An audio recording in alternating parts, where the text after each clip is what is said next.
বাংলাদেশে ইনুস সরকার নিয়ে আন্তর্জাতিক অঙ্গনে উচ্ছ্বাসের বাণে ভাটা লেগেছে। এক বছর আগেও প্রশংসায় পঞ্চমুখ প্রভাবশালী আন্তর্জাতিক সংবাদ মাধ্যমে এখন উঠে আসছে উদ্বেগ। সবশেষ জাপানের প্রাচীন এবং প্রভাবশালী পত্রিকা দ্য জাপান টাইমসে প্রকাশিত এক নিবন্ধে বাংলাদেশকে তুলনা করা হয়েছে দক্ষিণ এশিয়ার টাইম বোমা হিসেবে। বলা হয়েছে শেখ হাসিনার পতন বাংলাদেশকে ঠেলে দিচ্ছে পাকিস্তান ধাঁচের অরাজকতার দিকে। জাপান টাইমসে প্রকাশিত নিবন্ধটি মূলত তৈরি করেছে প্রজেক্ট সিন্ডিকেট নামের একটি সংস্থা। আন্তর্জাতিক অলাভজনক এই সংবাদ মাধ্যম সংস্থাটি বৈশ্বিক বিভিন্ন বিষয়ে বিশ্লেষণ ও মন্তব্য প্রতিবেদন তৈরি করে। বাংলাদেশ নিয়ে প্রায় এক মাস আগে তাদের তৈরি করা প্রতিবেদনটি জাপান টাইমস ছাড়াও কয়েকটি বিদেশি সংবাদ মাধ্যমে প্রকাশিত হয়েছে। ফলে দেশের জন্য তৈরি হয়েছে এক অশনি সংকেত।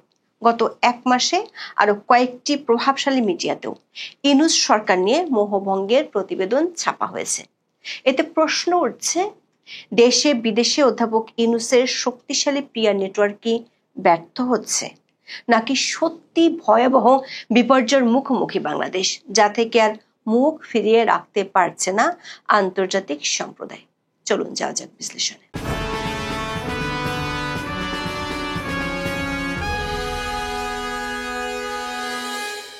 শেখ হাসিনা সরকারের পতনের এক বছর পূর্তির দিনে গত 5ই August Bangladesh is a South Asian time bomb শিরোনামে বিশেষ নিবন্ধ প্রকাশ করে প্রজেক্ট সিন্ডিকেট।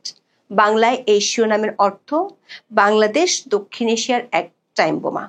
নয়াদিল্লি ভিত্তিক সেন্টার ফর পলিসি রিসার্চের কৌশলগত অধ্যয়ন বিষয়ক সাবেক অধ্যাপক এবং বার্লিনের রবার্ট বশ একাডেমির ফেলো ব্রহ্মা চেল্লানি নিবন্ধটি লিখেছেন। গত এক মাসে কয়েকটি বিদেশি সংবাদ মাধ্যমে এটি ছাপা হয়েছে। তবে 3রা সেপ্টেম্বর দ্য জাপান টাইমসে ছাপা হওয়ার পর ব্যাপক আলোচনা চলছে সোশ্যাল মিডিয়ায়। নিবন্ধে এক কথায় অধ্যাপক ইউনূসের শাসনামলকে ব্যর্থ বলা হয়েছে। এটি নতুন কোনো কথা নয়। গত এক বছরে একটি ব্যর্থ সরকারের কারণে মানুষের জীবন কতটা দুর্বিষহ হয়ে উঠতে পারে সেটা বাংলাদেশের মানুষ হাড়ে হাড়ে টের পেয়েছে। প্রজেক্ট সিন্ডিকেটের লেখায় যে বিষয়টি বিশেষভাবে চিন্তার বলে মন্তব্য করা হয়েছে সেটি হলো বাংলাদেশে ইউনূস প্রশাসনের বদোন্নতায় ধর্মীয় উগ্রপন্থার ব্যাপক বিস্তার ঘটছে, যার কারণে আঞ্চলিক নিরাপত্তা নিয়ে উদ্বেগ তৈরি হয়েছে। বাংলাদেশে কি হচ্ছে সেটি আশেপাশের দেশগুলোর জন্য খুব বেশি গুরুত্বপূর্ণ না, যদি না সেটি আঞ্চলিক ভূ রাজনীতির জন্য মাথা ব্যথার কারণ না হয়ে দাঁড়ায়। প্রজেক্ট সিন্ডিকেট তাদের এই নিবন্ধে বাংলাদেশকে বলেছে দক্ষিণ এশিয়ার টাইম বোমা, মানে যেটি সময় হলে বিস্ফোরিত হবে, আর বিস্ফোরিত হলে দক্ষিণ এশিয়া সহ পুরো এশিয়া আক্রান্ত হবে। লেখাটিতে দাবি করা হয়েছে এই অবস্থার শুরুটা হয়েছে শেখ হাসিনার সরকারকে উৎখাতের মধ্য দিয়ে, যেটাকে তারা দাবি করছে সহিংস এবং সেনা সমর্থিত অভ্যুত্থান হিসেবে। বলা হয়েছে অভ্যুত্থানের এক বছরে বাংলাদেশ চরম বিশৃঙ্খলার মধ্যে ডুবে গেছে। অর্থনীতি বিপর্যয়, জঙ্গি ইসলামপন্থীরা শক্তি বাড়াচ্ছে, তরুণরা দ্রুত ধর্মীয় উগ্রবাদী হয়ে উঠছে, সেই সঙ্গে ভেঙে পড়ছে আইনের শাসন। ধর্মীয় ও জাতিগত সংখ্যালঘুরা নিপীড়নের শিকার হচ্ছেন। বাংলাদেশের ভবিষ্যৎ কখনো এত অন্ধকারাচ্ছন্ন অবস্থায় পড়েনি।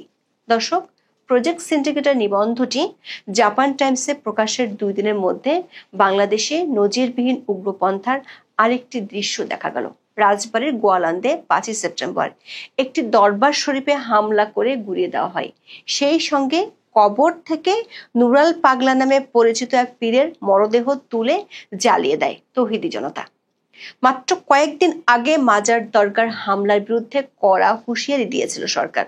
তবে আগের প্রতিটি হামলার মতো এবারও ঘটনার সময় নিশ্চুপ ছিল প্রশাসন। উগ্রবাদের এমন চরম বিস্তারের জন্য অন্তর্বর্তী সরকারের মদতকেই দায়ী করা হয়েছে প্রজেক্ট সিন্ডিকেটের নিবন্ধে। শেখ হাসিনা সরকারের পতনের জন্য সেনাবাহিনীকেও সরাসরি দায়ী করা হয়েছে। নিবন্ধে বলা হয়, অনেকে আশা করেছিলেন শেখ হাসিনার পতন আয়রন লেডের একনায়কতান্ত্রিক প্রবণতা থেকে বের হয়ে গণতন্ত্রের পথে অগ্রযাত্রার সুযোগ এনে দেবে। ছাত্র নেতৃত্বাধীন আন্দোলনে শেখ হাসিনার পতনের দাবিও তারা করেছিলেন। তবে এর মাধ্যমে মূল ভূমিকায় থাকা ক্ষমতাধর সেনাবাহিনীকে আড়াল করা হয়েছে। একইভাবে ইসলামপন্থী শক্তিগুলো ছাত্র আন্দোলনের সময় বল প্রয়োগের কৌশল নিয়েছিল। শেখ হাসিনার পতনের পর ক্ষমতায় আসা অধ্যাপক ইউনূসের মিথ্যা প্রতিশ্রুতির কঠোর সমালোচনা করা হয় নিবন্ধে। এমনকি তার নোবেল পুরস্কার নিয়েও তোলা হয়েছে গুরুতর প্রশ্ন। বলা হয়, নোবেল কমিটির পুরস্কারটি ছিল মূলত ভূ রাজনৈতিক সংকেতের বহিঃপ্রকাশ। গ্রামীণ ব্যাংকের প্রকৃত প্রভাবের চেয়ে অন্য হিসাব নিকাশ এখানে কাজ করেছে। নোবেল কমিটি ডক্টর ইউনূসকে ইসলাম ও পশ্চিমাদের মধ্যে প্রতীকী সেতু বন্ধ হিসেবে উপস্থাপন করতে চেয়েছে। এমনকি নোবেল দেওয়ার পেছনে আমেরিকান সাবেক প্রেসিডেন্ট বিল ক্লিন্টনের তদবিরও ভূমিকা রেখেছিল। অন্তর্বর্তী সরকার 1 বছরে ব্যাপক মানবাধিকার লঙ্ঘন ও দমন নীতির অভিযোগ করা হয় নিবন্ধে। বলা হয়, শেখ হাসিনার সমর্থক হিসেবে চিহ্নিত আইনজীবী, শিক্ষাবিদ, সাংবাদিক, শিল্পী ও বিরোধী নেতাদের গণহারে কারাগারে পাঠানো হচ্ছে। সাংবাদিকদের আন্তর্জাতিক সংগঠনগুলো সাংবাদিকদের উপর হামলা নিয়ে উদ্বেগ জানাচ্ছে। অনেককে হত্যার মতো ভুয়া অভিযোগে অভিযুক্ত করা হচ্ছে। বিচার বহির্ভূত হত্যা ও হেফাজতে নির্যাতনের খবর প্রতিদিনের স্বাভাবিক সংবাদে পরিণত হয়েছে। ইউনূস সরকারের সময় সবচেয়ে ভয়াবহ দিক হিসেবে জঙ্গি ইসলামপন্থীদের পুনর্বাসনকে তুলে ধরা হয় নিবন্ধে। প্রজেক্ট সিন্ডিকেট বলছে, অধ্যাপক ইউনূসের অন্তর্বর্তী সরকার হলো সামরিক ও ধর্মীয় জোট সরকার। তারা শুরুতেই জঙ্গি গোষ্ঠীগুলোর উপর থেকে নিষেধাজ্ঞা তুলে নেয়, বহু জঙ্গিকে মুক্ত করে দিয়েছে। বাংলাদেশে কারা অধিদপ্তরের হিসাব মতে এখনো ফাঁসির দণ্ডপ্রাপ্ত 9 জন সহ 79 জঙ্গি পলাতক আছে। 350 জঙ্গিকে জামিন দেওয়া হয়েছে। প্রজেক্ট সিন্ডিকেট গুরুতর একটি অভিযোগ এনেছে। তাদের দাবি, ইউনূস সরকারের পরিষদে কয়েকজন চরমপন্থী উপদেষ্টা আছেন। চরমপন্থার কারণে ধর্মীয় সংখ্যালঘুর পাশাপাশি কট্টর ইসলামপন্থীদের দৃষ্টিতে ভ্রষ্ট মুসলিম সম্প্রদায়ও নির্বিচার হামলার শিকার হচ্ছে। অশালীন পোশাক পরার অভিযোগ তুলে নারীদের প্রকাশ্যে লাঞ্ছনা ও হামলা করা হচ্ছে। দেশ জুড়ে দ্রুত জেঁকে বসছে তালেবান ধাঁচের নৈতিক বা মোরাল পুলিশি সংস্কৃতি। নিবন্ধে বলা হয়, বাংলাদেশ একসময় মুসলিম বিশ্বের ধর্মনিরপেক্ষ গণতন্ত্রের প্রতিশ্রুতির প্রতীক ছিল। কোভিড মহামারীর আগ পর্যন্ত অর্থনৈতিক উন্নয়ন ও সামাজিক স্থিতিশীলতায় উল্লেখযোগ্য অগ্রগতি করেছিল। তবে এখন দেশটি পাকিস্তানের মতো অচল অবস্থায় ডুবে যাওয়ার ঝুঁকির মধ্যে রয়েছে। বাংলাদেশের অস্থিরতা আঞ্চলিক ঝুঁকি বাড়িয়েছে বলে দাবি করা হয় নিবন্ধে। যুক্তরাষ্ট্রকে সতর্ক করে বলা হয়, ভারত শেখ হাসিনার পতনের ঝুঁকি তাৎক্ষণিকভাবে অনুধাবন করেছিল, কিন্তু যুক্তরাষ্ট্র সরকার পরিবর্তনকে সমর্থন করে। তবে বাংলাদেশে অচল অবস্থা চলতে থাকলে যুক্তরাষ্ট্রের নেতৃত্বাধীন মুক্ত, সমৃদ্ধ ও স্থিতিশীল ইন্দো প্যাসিফিক করার প্রচেষ্টা মারাত্মক জটিলতায় পড়বে। কেউ কেউ সতর্ক করেছেন, বাংলাদেশ বৈশ্বিক অস্থিরতার আরেকটি কেন্দ্রে পরিণত হতে পারে, আর সেক্ষেত্রে দূরবর্তী দেশগুলো নিরাপদ থাকবে না। এমন অবস্থায় আন্তর্জাতিক সম্প্রদায়কে চোখ বন্ধ করে না থাকার পরামর্শ দেওয়া হয় নিবন্ধে।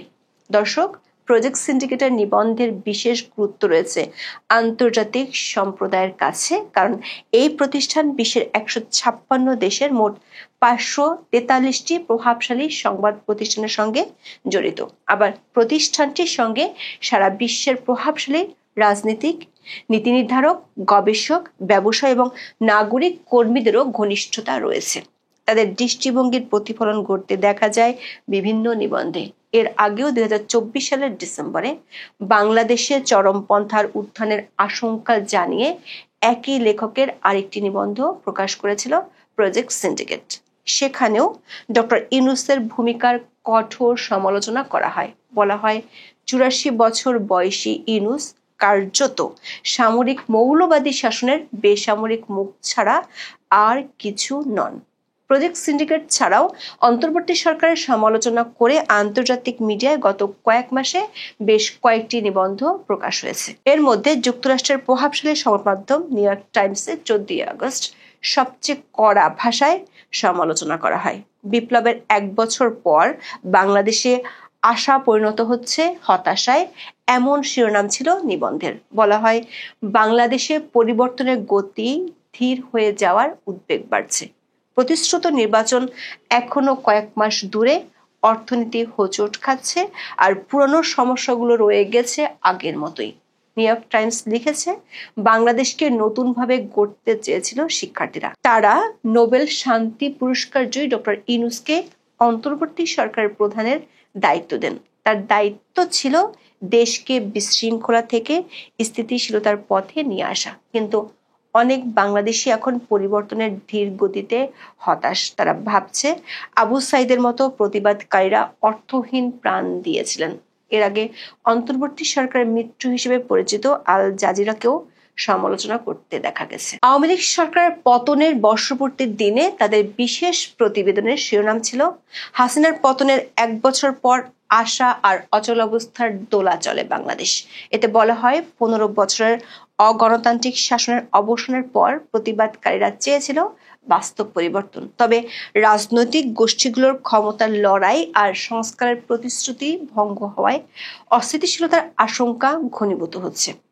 দর্শক, দেশে তলানিতে থাকা জনপ্রিয়তার মধ্যে আন্তর্জাতিক অঙ্গনে ক্রমবর্ধমান সমালোচনা ডক্টর ইউনূসের জন্য আরো চাপ তৈরি করছে। প্রশ্ন হলো, ডুবতে থাকা তরীর ক্যাপ্টেন হিসেবে তিনি আর কতটা তলিয়ে যাওয়ার অপেক্ষা করবেন, নাকি দেশ বিদেশের সমালোচনাকে তিনি আগের মতোই থোড়াই কেয়ার করবেন যমুনার চেয়ারে আসীন থেকে।